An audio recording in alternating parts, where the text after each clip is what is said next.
Hi everyone, welcome to our YouTube channel. आज हम FCI AG3 accounts post के लिए 10 MCQ देखने वाले हैं। किस सब्जेक्ट में? अकाउंटिंग सब्जेक्ट में। देखो, अकाउंट्स पोस्ट में बहुत सारे सब्जेक्ट्स हैं, जैसे कि अकाउंटिंग है और आपका टैक्सेशन भी है, कॉर्पोरेट लॉ भी है, थोड़ा बहुत फाइनेंस भी है, राइट, और कंप्यूटर भी है। इनफैक्ट आपके तो सब्जेक्ट बहुत सारे हैं, लेकिन आज हम अकाउंटिंग और ऑडिटिंग भी है सब्जेक्ट आपका। आज हम अकाउंटिंग सब्जेक्ट लेके चल रहे हैं और इसमें चैप्टर जो आज हम डिस्कस करेंगे उसका नाम है थ्योरी बेस ऑफ अकाउंटिंग, जिसकी हम MCQs आज डिस्कस करने वाले हैं। But what you have to take care is that कि whenever I am going to read the questions, you have to give me the answer before I tell you the answer, right. तो मेरे answer देने से पहले ही आपको मुझे answer देना पड़ेगा और आंसर आपको पता करना पड़ेगा अपने आप। और अगर आपको प्रॉब्लम होती है उसमें तो कोई बात नहीं, वो तो मैं एक्सप्लेन करूँगा ही, सोल्यूशन और एक्सप्लेनेशन तो मैं आपको बताऊँगा ही, ठीक है। बट आपको कोशिश ये करनी है कि सारे क्वेश्चंस का आंसर आपको अपने आप देना है फर्स्ट ऑफ ऑल, ठीक है। चलो तो अगर आप यूट्यूब चैनल पे नए हैं तो उसको सब्सक्राइब कर लें, क्योंकि सारे के सारे जो वीडियोज़ हैं वो यहीं अपलोड होने वाले हैं। और दूसरी चीज़, टेलीग्राम चैनल पे ही आपको सारी की सारी PDF मिलेंगी लेक्चर्स की। तो आपने टेलीग्राम चैनल अगर सब्सक्राइब नहीं किया है तो वो भी सब्सक्राइब आपको कर लेना चाहिए। चलो शुरू करते हैं फर्स्ट क्वेश्चन से। और ये रहा हमारा शेड्यूल। क्या है हमारा? मंडे को 2 बजे क्या होती है? जनरल स्टडीज़ की क्लास होती है, 10 MCQ हर मंडे को। और ट्यूसडे को क्या होती है? 2 बजे जनरल स्टडीज़ की क्लास अगेन। और वेंसडे को भी 2 बजे। लेकिन फ्राइडे को हम अकाउंट्स जो सब्जेक्ट हैं उनको देखेंगे, जैसे कि accounting, financial management, auditing, taxation, law, ये सारे सब्जेक्ट हम कब करेंगे? फ्राइडे को 2 बजे करेंगे, ठीक है। चलो first question of the day says which of the following statement is incorrect in respect of accounting principle. तो आपको बताना है कौन सा स्टेटमेंट इनकरेक्ट है अकाउंटिंग प्रिंसिपल के रिस्पेक्ट में। पहला स्टेटमेंट है only those transactions and happenings in the organisation which can be expressed in terms of money are to be recorded in the books of account. तो ये एकदम सही है। और ये कौन सा कॉन्सेप्ट कहता है ऐसा? मनी मेजरमेंट कॉन्सेप्ट ऐसा कहता है। तो हाँ, मनी मेजरमेंट कॉन्सेप्ट के हिसाब से बिल्कुल सही है। Next, accounting period refers to the span of time at the end of which the financial statements of the enterprise are prepared. ये कौन सा कॉन्सेप्ट है? ये हमारा है अकाउंटिंग पीरियड कॉन्सेप्ट। तो ये भी बिल्कुल सही है। Third, accounting records are made in the books of accounts from the point of view of the owner not the point of view of the business unit. ये गलत है, क्योंकि हमारा जो बिजनेस एंटिटी कॉन्सेप्ट है, बिजनेस एंटिटी कॉन्सेप्ट मैंने लिख दिया आपके लिए, ये कहता है कि हमें जब भी हमें रिकॉर्ड्स करने पड़ते हैं अपनी अकाउंट्स बुक की, जब हम बनाते हैं अकाउंट्स बुक, तो हम बिजनेस के पॉइंट ऑफ व्यू से बनाते हैं, ओनर के पॉइंट ऑफ व्यू से नहीं। और ये कौन सा प्रिंसिपल बताता है हमें? बिजनेस एंटिटी कॉन्सेप्ट, जो ये भी कहता है कि बिजनेस और ओनर्स दोनों सेपरेट एंटिटी हैं। तो ये हमारा इनकरेक्ट हो गया। तो आंसर इसका ऑप्शन नंबर C ही होगा, ठीक है। तो correct option is option number C। D option भी देख लेते हैं एक बार। That accounting transaction should be recorded in an objective manner free from bias of accountants and others. तो ये बिल्कुल सही है, ये ऑब्जेक्टिव कॉन्सेप्ट है हमारा। तो ये कहता है कि अकाउंटिंग इन्फॉर्मेशन जो भी हम लिख रहे हैं अकाउंटिंग रिकॉर्ड्स में, वो ऑब्जेक्टिव होनी चाहिए, वो बायस नहीं होनी चाहिए, वो डिस्क्रिमिनेशन नहीं होना चाहिए उसमें। अकाउंटेंट्स के ऊपर डिपेंड नहीं करेगा कि वो क्या नोट कर रहा है, डिपेंड करेगा हम एक्चुअल में ट्रांजेक्शन क्या कर रहे हैं, हमको वाउचर क्या मिल रहे हैं, हमारे पास वाउचर क्या है, सोर्स डॉक्यूमेंट क्या है हमारा, उसके बेसिस में रिकॉर्डिंग करते हैं। तो ये स्टेटमेंट भी सही है बिल्कुल। तो आंसर ये भी नहीं होगा। तो आंसर क्या है? ऑप्शन नंबर C, क्योंकि हमको फाइंड करना था इनकरेक्ट स्टेटमेंट, ठीक है। तो क्वेश्चन नंबर 1 आंसर क्या हो गया? ऑप्शन नंबर C बिल्कुल सही है। Next question, on 1 February 2022 an old plant was purchased for ₹50 lakh by Ram Enterprise, which is into the business of manufacturing soaps. An amount of 20,000 was spent on transporting the plant to the factory site. इसके अलावा 30,000 was spent on repairs for building the plant, for bringing the plant to the running position, and 25,000 on installation. The total amount at which the plant will be recorded in the books of account. देखो, जब भी हम capital expenditure करते हैं ना, जो भी हम असेट वगैरह लेते हैं, तो जब तक वो असेट यूज़ करने की कंडीशन तक नहीं आ जाता, ऐसी लोकेशन में नहीं आ जाता और ऐसी कंडीशन तक नहीं आ जाता, जब तक उसको हम यूज़ करने के लिए रेडी ना हो, तब तक उसमें जो भी एक्सपेंडिचर होंगे सारे के सारे एक्सपेंडिचर कैपिटल एक्सपेंडिचर माने जाएंगे, या फिर कह लो सारे के सारे एक्सपेंडिचर असेट में ही काउंट होंगे, कोई भी रिवेन्यू एक्सपेंडिचर में काउंट नहीं होगा। तो यहाँ सारे के सारे एक्सपेंडिचर को ऐड कर लो, ठीक है। तो कॉस्ट कॉन्सेप्ट में ऐसा बोलता है कि कॉस्ट पे लेते हैं। तो कॉस्ट क्या है? 50 लाख है, और जो 20,000 स्पेंड कर रखा है अपने ट्रांसपोर्टेशन में कर रखा है, मतलब प्रेजेंट लोकेशन में लाने तक का खर्चा कर रखा है, तो 50 लाख 20,000 हो गया। फिर 30,000 स्पेंड कर रखा है रिपेयर करने के लिए, ताकि इसको यूज़ कर सको, ठीक है, क्योंकि हमने सेकेंड हैंड मशीनरी खरीदी थी ना। तो 50 लाख 50,000 हो गया। फिर 25,000 और खर्चे किए इंस्टॉलेशन में। अब इंस्टॉलेशन करोगे तभी तो यूज़ कर पाओगे, तो 50,75,000 हो गया, मतलब 50,75,000। तो answer would be option number B. ठीक है, next question, under the accrual basis of accounting क्या सही स्टेटमेंट है? Revenues and cost. देखो एक्रूवल बेसिस क्या होता है, इसमें क्या होता है कि जब भी हमारा रिवेन्यू रियलाइज़ हो जाएगा तो हम इसको रिकॉग्नाइज कर देंगे। मतलब जब भी हमने सेल की तो हम इसको रिकॉर्ड कर देंगे। एक्रूवल बेसिस कहता है कि हमको कब रिकॉर्ड करना है अपना रिवेन्यू, या फिर एक्सपेंसेस जो हम कर रहे हैं उसको रिकॉर्ड कब करना है। बेसिकली एक्रूवल सिस्टम इसी की बात करता है कि जो भी एक्सपेंसेस हमने किए हैं उसको रिकॉर्ड कब करोगे, और जो भी हमने इनकम जनरेट की है उसको कब रिकॉर्ड करोगे। इसी का नाम है एक्रूवल बेसिस। बात समझ में आती है? तो पहला ऑप्शन कह रहा है। और कब करते हैं? देखो जब रियलाइज़ हो जाता है। रियलाइज़ होने का मतलब जैसे ही हमने सेल की और हम ये सर्टेन हो गए कि हमें कितना अमाउंट मिलने वाला है, और हमें राइट टू रिसीव पेमेंट ये हमने स्टैब्लिश कर लिया। मतलब अब हमें पक्का हो गया कि हमें तो पेमेंट मिलना ही मिलना है, तो इसे बोलते हैं रियलाइज़ कर लेना। और जैसे ही रियलाइज़ कर लिया तो वैसे ही हमने रिकॉर्ड कर दिया। रियलाइज़ करने का मतलब ये बिल्कुल नहीं है कि हमें कैश जब मिल रहा है ना, कैश हमें बाद में मिल सकता है, लेकिन जैसे ही हमने सेल की, जैसे ही हमने अपने सारे के सारे प्रोडक्ट्स ट्रांसफ़र कर दिए, सेल कर दिए, ठीक है, और हमें पता चल गया कि हाँ हमें पेमेंट मिलने वाली है और अमाउंट क्या है पेमेंट का ये भी हमें पता चल गया, तो उसी टाइम पे हम अपनी सेल को रिकॉर्ड कर देंगे। Same we are going to do with the expenses part. जब भी हमने परचेज़ किया, मान लो भले हमने क्रेडिट में परचेज़ किया, पैसे हम अभी नहीं दे रहे हैं, बट इस्टेब्लिश हो गया कि सारे रिस्क एंड रिवॉर्ड्स जो भी हमने परचेज़ किया है अब वो हम पे लाई करते हैं, ठीक है, और हमें पेमेंट करनी ही करनी पड़ेगी, भले 1 महीने बाद करेंगे, और उसका अमाउंट भी हमें पता है कि हमें कितनी पेमेंट करनी पड़ेगी, तो हम उसको रियलाइज़ मानेंगे, तब हम उसकी एंट्री अकाउंट्स बुक में कर देंगे इस एक्सपेंस की। तो इसे बोलते हैं एक्रूवल बेसिस ऑफ अकाउंटिंग। ठीक है, तो first option says revenue and cost are recognise in the period in which they occur rather than when they are paid. तो एब्सोल्युटली करेक्ट है। ठीक है, इस पे डिपेंड नहीं करेगा कि कब आप पे कर रहे हो, कब एक्चुअली पे कर रहे हो कैश ना, इस पे डिपेंड करेगा कि कब वो हो रहे हैं, एक्चुअली में अकर कब हो रहे हैं, कब आपने परचेज किया, कब आपने सेल की, उस पर डिपेंड करेगा कि किस साल आप रख रहे हो अपने अकाउंटिंग रिकॉर्ड्स में। तो ये बिल्कुल सही है और हमें सही बताना था, तो option number A would be the correct answer. But एक बार सारे ऑप्शन पढ़ लेते हैं सबको गलत करने के लिए।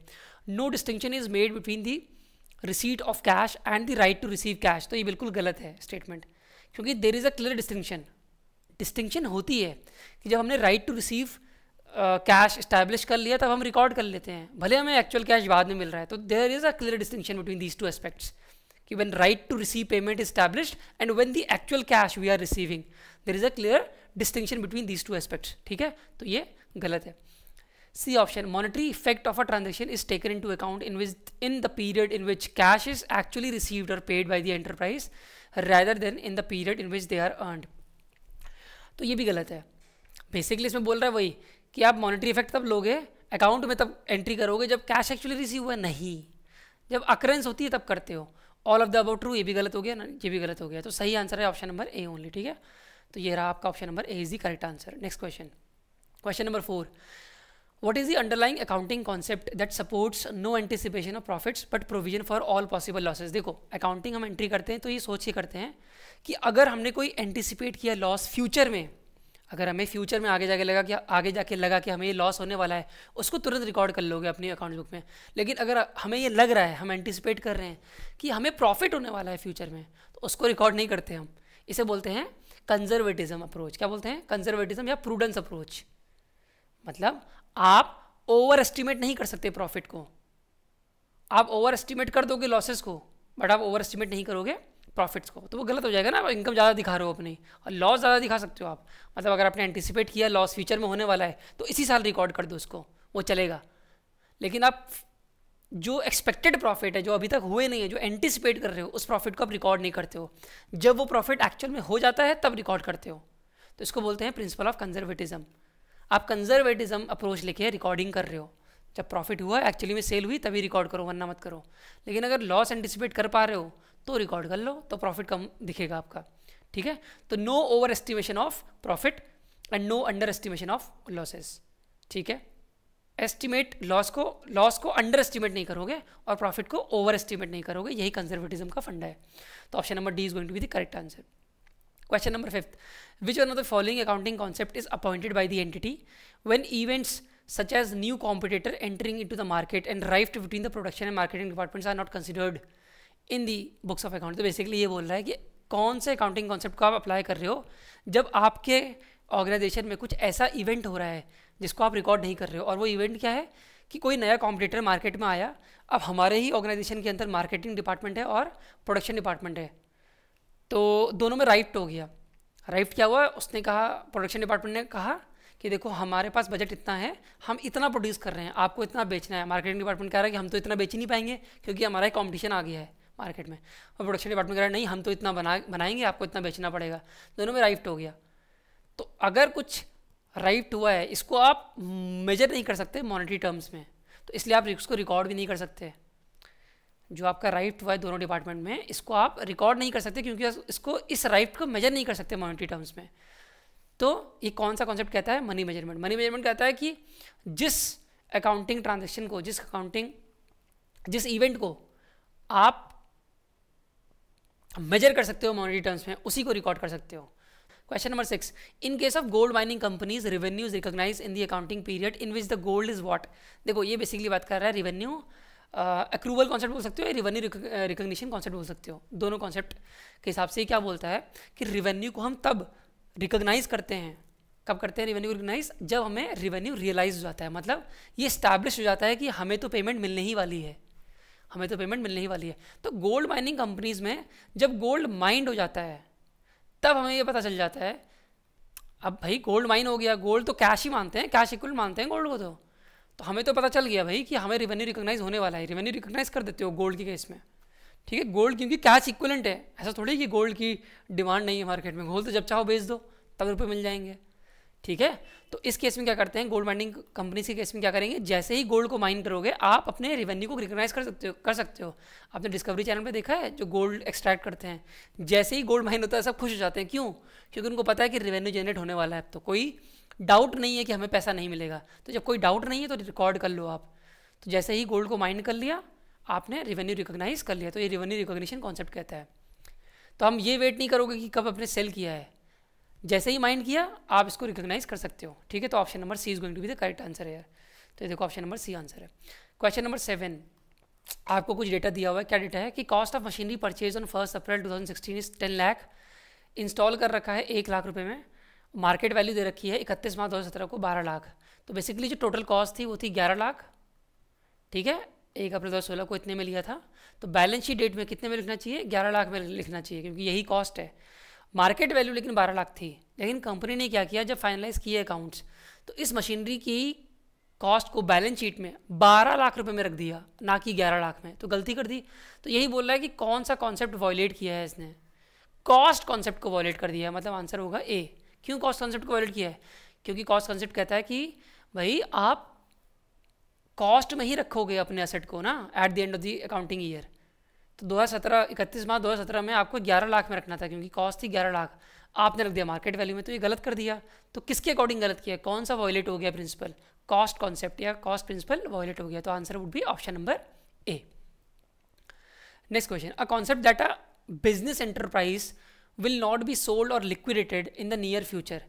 अब ये कॉन्सेप्ट ऐसा है, ये बोल रहा है कि ऐसा बिजनेस एंटरप्राइज जिसकी आप अकाउंटिंग कर रहे हो ये मान के कि ये बिजनेस बंद नहीं होगा नियर फ्यूचर में, ये नहीं बंद होने वाला, ये सोच के आप अकाउंटिंग कर रहे हो, तो ये कौन सा अकाउंटिंग कॉन्सेप्ट कहता है। तो ये अकाउंटिंग कॉन्सेप्ट होता है गोइंग कंसर्न कॉन्सेप्ट, है कि नहीं। गोइंग कंसर्न कॉन्सेप्ट क्या कहता है कि हमारा बिजनेस चलता रहेगा फोर्सिबल फ्यूचर तक, ये कभी बंद नहीं होने वाला है, यही सोच के आप अकाउंटिंग करते हो। तो इसका आंसर क्या है, गोइंग कंसर्न, ठीक है। Economic entity no, monetary unit no, D भी नहीं होगा, ठीक है। तो आंसर है going concern, A option is the correct answer. Next question, a concept that a business enterprise will not, ये तो हमने कर लिया, क्वेश्चन नंबर 8 तो हमारा हो गया। नेक्स्ट पढ़ते हैं आगे, 9th question, according to which concept the proprietor of the business is treated as the creditor to the extent of his capital. क्या बोल रहा है कि कौन से कॉन्सेप्ट के हिसाब से जो शेयर होल्डर ने, जो प्रोप्राइटर ने पैसे लगाए हैं बिजनेस में, उसको बिजनेस क्रेडिट ट्रीट करता है to extent of his capital. जो भी प्रोप्राइटर या ओनर कैपिटल लगाएगा वो बिजनेस के लिए एक लाइबिलिटी है। कह रहा है ऐसा कौन सा कॉन्सेप्ट कहता है, ऐसा कहता है हमारा बिजनेस एंटिटी कॉन्सेप्ट, क्योंकि बिजनेस एंटिटी कॉन्सेप्ट कहता है कि जो शेयर होल्डर होते हैं या फिर जो प्रोप्राइटर होते हैं या फिर जो ओनर होते हैं, ये एक अलग एंटिटी है बिजनेस से, तो अगर ओनर ने ही पैसा लगाया है अपने बिजनेस में बट बिजनेस इसको लाइबिलिटी ही ट्रीट करेगा, क्योंकि याद करो बैलेंस शीट में लाइबिलिटी के साइड ही हम कैपिटल लिखते हैं, मतलब कैपिटल भी वापस करना पड़ेगा बिजनेस को at the time of liquidation. जब कंपनी बंद होगी तो कैपिटल के अमाउंट वापस करने पड़ेगा, बिजनेस वापस करेगा कैपिटल का अमाउंट, किसको? शेयर होल्डर्स को, ओनर्स को। इसलिए इसको डेट मानती है कंपनी, भले ही ओनर ने पैसा लगाया हो। तो as per business entity concept, तो answer would be option number A. Accounting period concept क्या कहता है कि एक स्पैन ऑफ टाइम है जिसके लिए आप अकाउंटिंग करोगे, उसे कहते हैं accounting period concept. Cost concept क्या कहता है कि सारे के सारे मेजरमेंट आप कॉस्ट पे करोगे, जितनी भी असेट्स हैं आपके उसके मेजरमेंट आप कॉस्ट पे करोगे। मनी मेजरमेंट कॉन्सेप्ट ये कहता है कि जो भी ट्रांजैक्शन है, जो भी इकोनॉमिक इवेंट आप मनी टर्म्स में मेजर कर सकते हो, उसी को अकाउंटिंग रिकॉर्ड में एंटर करोगे, उसी को अकाउंटिंग उसमें रिकॉर्ड करोगे। ये कहता है मनी मेजरमेंट कॉन्सेप्ट। कंजर्वेटिज्म कहता है, ये तो हम पढ़ चुके हैं, कि आप प्रॉफिट को ओवर एस्टिमेट नहीं करोगे और लॉस को अंडर एस्टिमेट नहीं करोगे। अगर आपको प्रॉफिट एंटिसिपेट कर रहे हो तो उसको रिकॉर्ड मत करो, बट आप अगर लॉस एंटिसिपेट कर रहे हो फ्यूचर में तो उसको रिकॉर्ड अभी के अभी कर लो। तो आंसर क्या है इसका, इस क्वेश्चन का, क्वेश्चन नंबर 9 का बिजनेस एंटिटी कॉन्सेप्ट है। ठीक है, ऑप्शन नंबर ए। क्वेश्चन नंबर 10 आपका होमवर्क है, वीडियो को पॉज करो, मैं आपके लिए क्वेश्चन पढ़ देता हूँ बट आंसर आपको करना है। When goods are sold on credit to Ramesh, ठीक है, जब गुड्स बेचा गया रमेश को क्रेडिट में, रमेश का अकाउंट डेबिट कर दिया है ना, करोगे ना क्योंकि वो डेटर है, और सेल्स का अकाउंट क्रेडिट कर दिया। बोल रहा है कौन सा अकाउंटिंग कॉन्सेप्ट इन्वॉल्व है। मैं ऑप्शन नहीं पढ़ रहा आपके लिए, आपको वीडियो पॉज करनी है, तब बताना है आंसर कमेंट सेक्शन में, और जिसके भी आंसर सही होंगे उनको मैं वो उसमें रिएक्ट कर दूंगा, हार्ट दे दूंगा कमेंट सेक्शन में, तो आप लोग पता चल जाएगा आप लोगों का आंसर सही है कि गलत है आप लोगों को। ठीक है, ओके, तो ये तरीका है पता करने का कि आपका आंसर सही है कि गलत है, बट आपको वीडियो पॉज करके क्वेश्चन को पढ़ो और ऑप्शंस पढ़ो, तब देना तब मुझे आंसर दोगे आप कमेंट सेक्शन में। ठीक है, चलो आज के लिए इतना ही, अब मिलेंगे नेक्स्ट क्लास में, तब तक के लिए tata bye bye, thank you everyone, take care.